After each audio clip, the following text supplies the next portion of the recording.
John Watson. I shared a flat at 221B Baker Street with a young man named Sherlock Holmes. This would normally be a simple statement of simple fact, but I had learned in the first few weeks of our association that the normal process of returning home was in itself an adventure. I never knew what to expect. I seldom expected what I found. I had decided to spend a quiet evening at home, and I was determined not to become involved in any new scheme that Holmes would invent.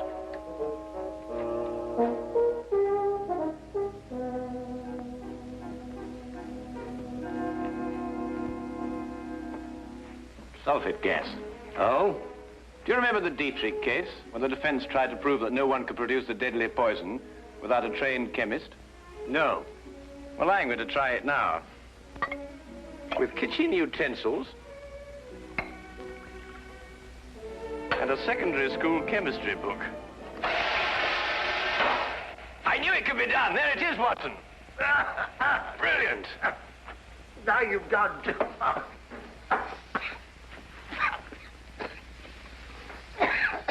That woman was guilty as a vulture. Clever, too. Holmes, I wish you wouldn't forget that we've got to live in these rooms. Can't imagine why the prosecution didn't think of this. The gentleman arrived here in a hansom. Appears to be coming up here. What else did you notice about our visitor? Oh, I don't know. I'd say about 30-ish, conservatively dressed. A man of modest means.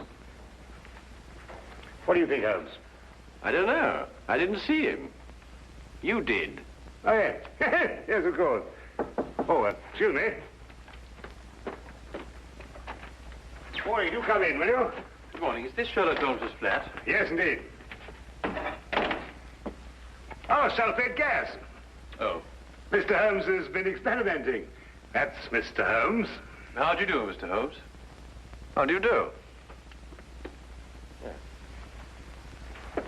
I must apologize for calling upon you without an appointment, Mr. Holmes, but it is urgent. May I present my friend and colleague, Dr. Watson? How do you do? How do you do? Now then, Mr. Winthrop. Mr. Harvey Winthrop, isn't it? Have we met before, sir? No, but you mustn't underestimate your reputation. Won't you come in? And sit down. Thank you. Over there.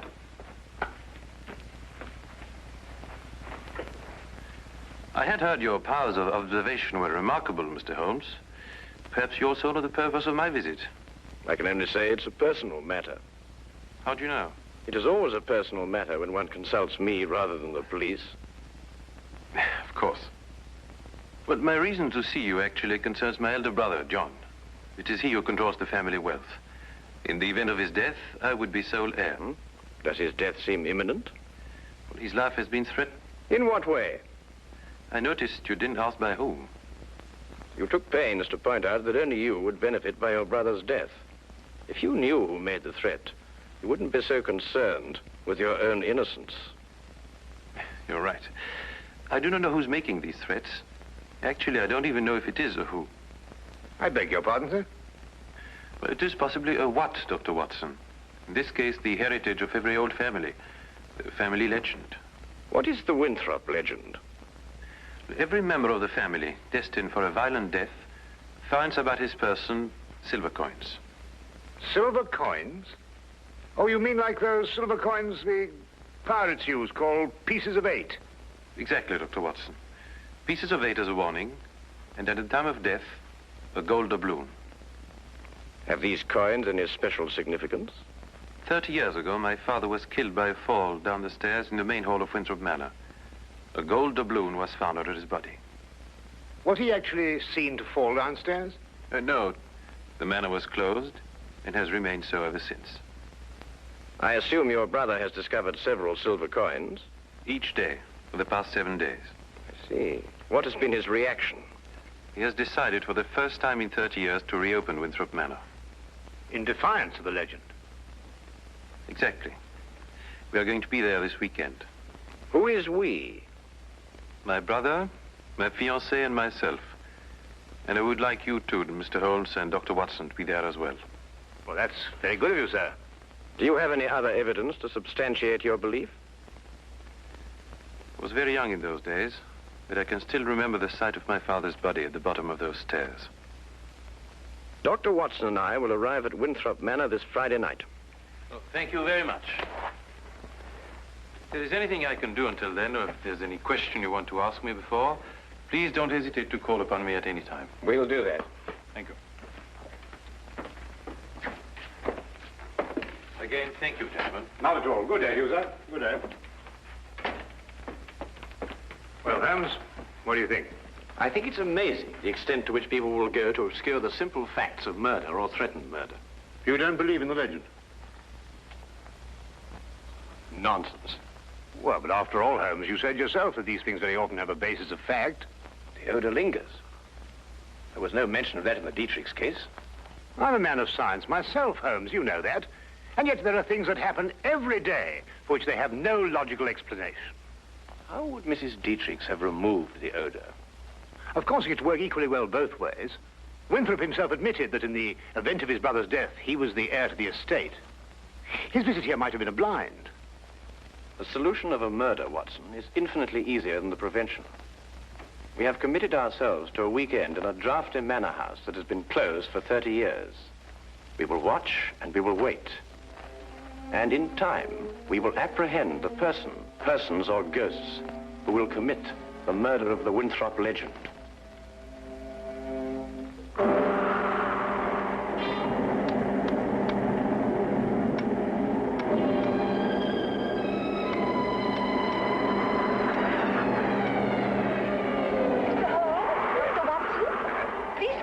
Thank you.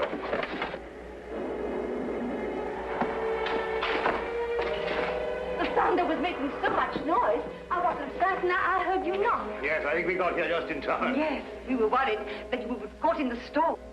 I'm Mrs. John Winthrop. How do you do? I'm Dr. Watson. This is Sherlock Holmes. How do you do? I'm very pleased to meet you. You can leave your things here and go into the sitting room. We managed to get it comfortably warm. I'll have your luggage brought up to your rooms. You'll have to excuse the inconveniences of the house. My husband's decision to spend the weekend here was rather sudden. And I'm afraid we're understaffed. Please don't concern yourself with us, Mrs. Winthrop. I'm sure we'll be very comfortable. Oh, there you are. I'm glad you made it before the storm. I see you've already met my sister-in-law. Yes, we have. How do you do? Oh, Harvey, perhaps you can show Dr. Watson and Mr. Holmes to their rooms. Yes, you probably want to freshen up. Good evening, gentlemen.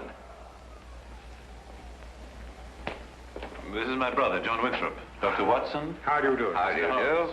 How do you do? How do you do, sir? I hope you'll be comfortable. Or as comfortable as possible in a house that's been closed for 30 years. I feel I should apologize. Not at all, sir. I'm sure everything will be fine. I hope so. Come down to the sitting room when you're ready. It's a bit more cheerful there. Let me show you to your rooms, gentlemen. Come along, my dear.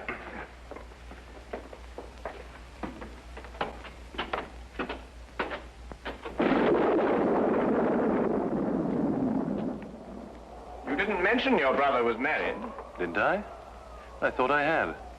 Then surely she would be the heir to the estate if anything should happen to your brother. No, the estate upon his death goes to the next male member of the family. Oh, I see. How did Mrs. Winthrop lose her sight? It was a riding accident, shortly after they were married. My sister-in-law is a remarkable woman, Mr. Holmes. She took to her new way of living with cheerfulness and thoroughness. Yes, it's always encouraging to hear of such cases. And it reflects great credit on those surrounding the patient. Oh, Peg, I want you to meet... Dr. Watson. And you must be Sherlock Holmes. Harvey has told me so much about you. Gentlemen, my fiancée, Miss Margaret Hall. How do you do? How do you do, Miss Hall? John and Alice are in the drawing room, darling. We'll be down shortly. All right, darling. I think we're going to have a wonderful weekend, in spite of this old house. Don't keep yourselves from us too long, gentlemen. You're a very lucky man, Mr. Winthrop. She's a lovely girl. As a matter of fact, you know, there's some very good hunting country around here. Do you go in for that sort of thing, Mr. Holmes? On occasion, sir. Not very often, thank you. My wife thinks I'm a bit reckless. She worries about my neck. A glass, my dear. Thank you. That appears to be a preoccupation with more than one member of your family, sir. You mean my brother, too? And the reason for your being here? Nonsense. I said the same thing. And you agree with me? You, too, think it's a lot of rubbish? I don't think we're referring to the same thing, sir. I'm talking about the legend, of course. Ah, I see. May I ask, sir, what precautions you've taken against it? What would one do? How does one fight a myth? Well, what's your opinion, Mr. Holmes? Should I take this matter seriously? You are obviously taking it seriously by defying it.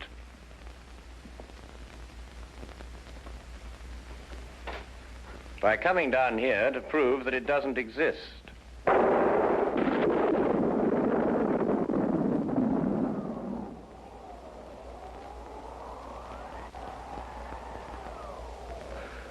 Jove, I hadn't thought of it like that. You're dead right, of course.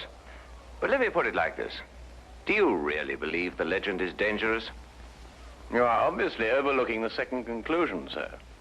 If the legend is real and beyond our understanding, then your life may be being threatened by the supernatural. If we rule that out, then the threat has a very realistic source. In either case, the threat remains. I hadn't thought of it that way. But there are just the 6 of us here, Mr. Holmes. Surely if there is danger for John, it couldn't come from any of us. There are just the 6 of us now, Miss Hall.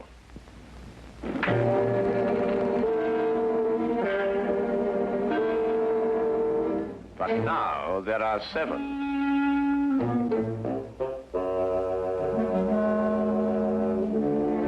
John, what is it?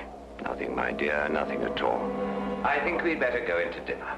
Excellent idea.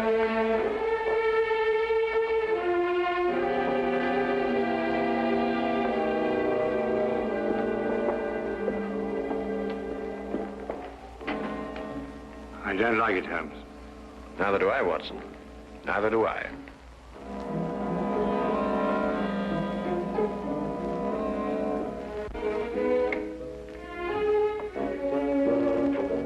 Oh, come in, Watson. Oh, don't be alarmed, old chap. I don't think this contraption has been fired for centuries.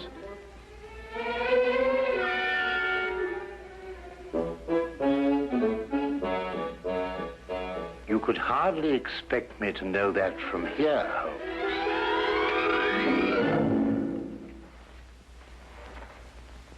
Seems it's working after all.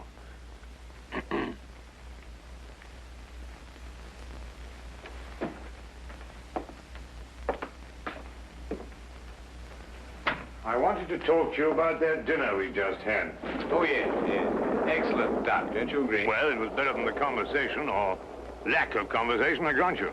Well, quite natural under the circumstances. Everyone's suspecting things they'd rather not say. What do you make of it, Holmes?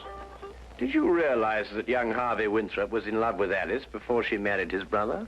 Holmes, you're fantastic. How did you determine that? He told me. Oh. Oh, have you got a match, Watson? Yes, I think I should have.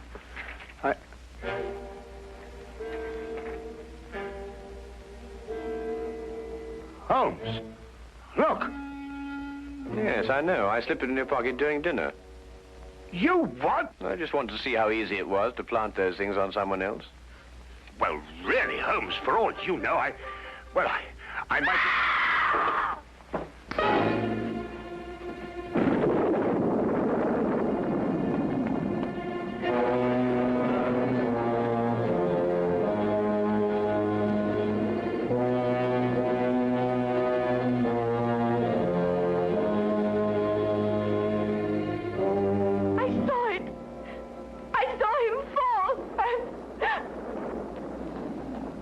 He's dead. Neck broken.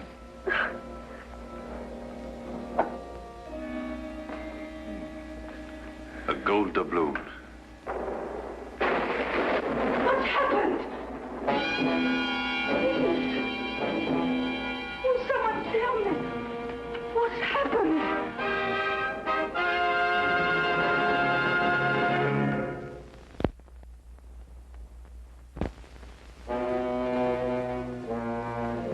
And now, we return to the case of the Winthrop legend.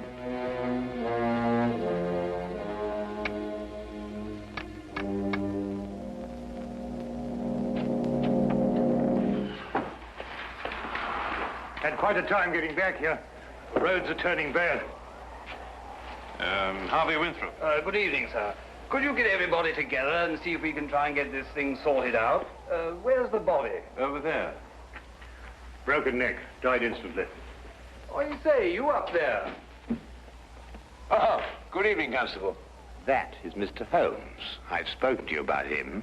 Oh, yes. Good evening to you, Mr. Holmes. Glad to have you on this case.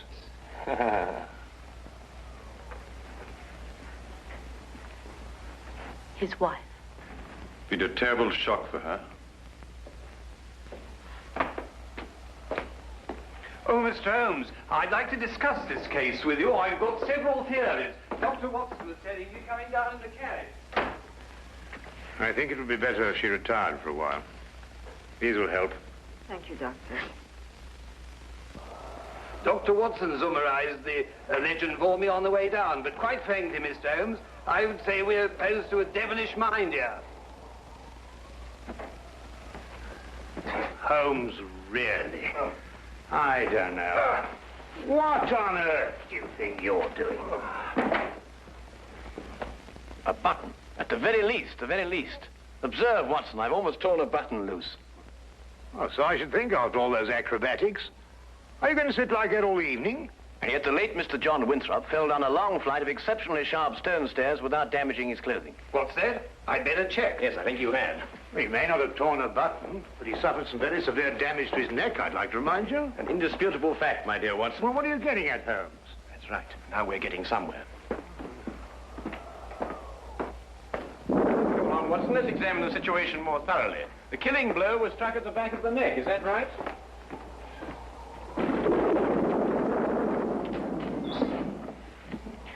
It was.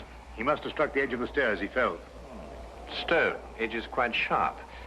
The wound be deeper, more pronounced, Watson. Would you re-examine the injuries like a good fellow? Mm-hmm.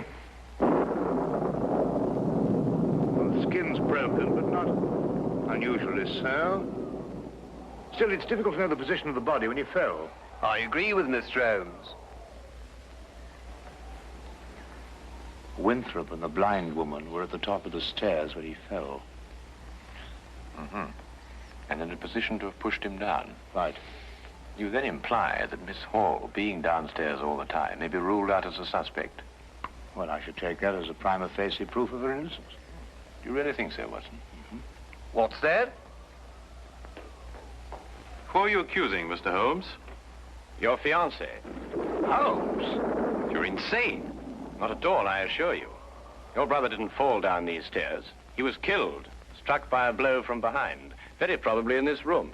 His body was then placed at the foot of the stairs, and the legend having been carefully reawakened, and the manner in which your father met his death, and the gold doubloon, all led you to the obvious conclusion. She couldn't have done it. I assure you she could. But Holmes, she had no motive. The estate now passes to Harvey Winthrop. Well, yes, I'm the only one who had a motive. I would say you and the lady you are going to marry. Are you going to report her to the police? Less than useless, I'm afraid. No court in this world would ever convict her on the evidence we have. Well, assuming you're right, and mind you, to me, it's only an assumption, there's nothing we can do. Yes, there is. We can at least remove the assumption. Come with me, gentlemen, into the drawing room.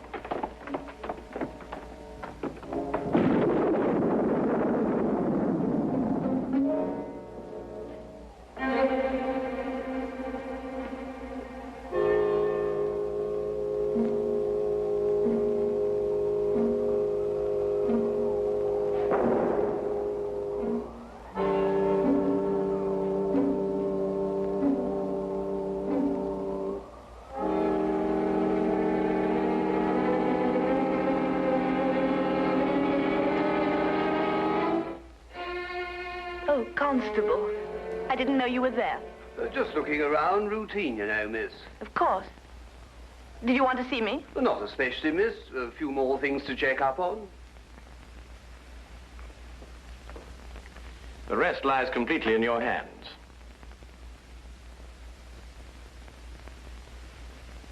Alice is resting now. Not sleeping, but... Oh, this whole thing is horrible. If you'll forgive us, Dr. Watson has a medical certificate to fill out. Yes, I should attend to that.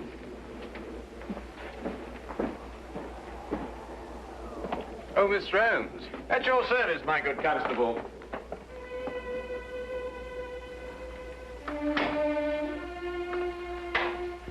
That Holmes. What a peculiar man. What? Oh, Holmes, yes, he is, isn't he? Peg, Yes? Well, this is difficult to say. What is, darling? In light of what's happened, I think it's best we break off our engagement. Break off? But why? Well, there's certain to be a mess in the papers about all this. Oh, you needn't worry about me, darling. Well, actually, it's Alice I'm thinking of. Alice? Yes, she'll be so terribly alone now. In a way, I feel responsible for her. You love her. You've always loved her. And now that your brother's dead, you... You mustn't think that. There's something else. What else? Why this sudden protective fatherly interest? 10 years ago, Alice and I went riding across the moors. I started a race. Her horse broke away from her and she couldn't stop him. He took a high fence and fell. And Alice became blind. But you can't live with that for the rest of your life. It was an accident. It was unfortunate, but it shouldn't influence our relationship now. I'm afraid it does. To me. John dies and you take Alice. That's funny. That's really ironic. Ironic? What makes you see ironic in such a situation? I don't know. I just meant nothing. Just an expression.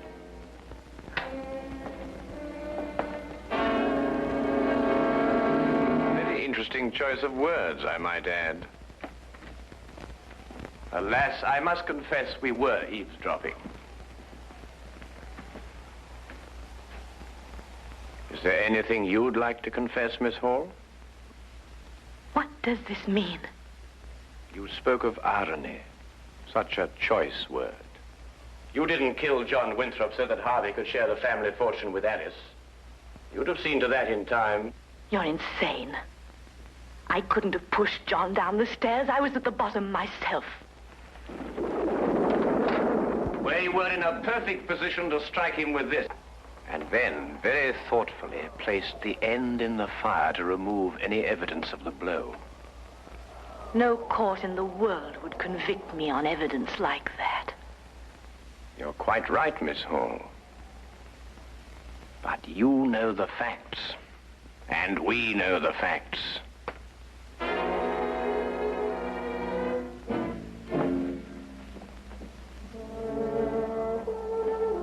But surely, Holmes, something can be done. I don't think so, Watson. The young lady used her wits, and an ancient legend. And a murderess walks free.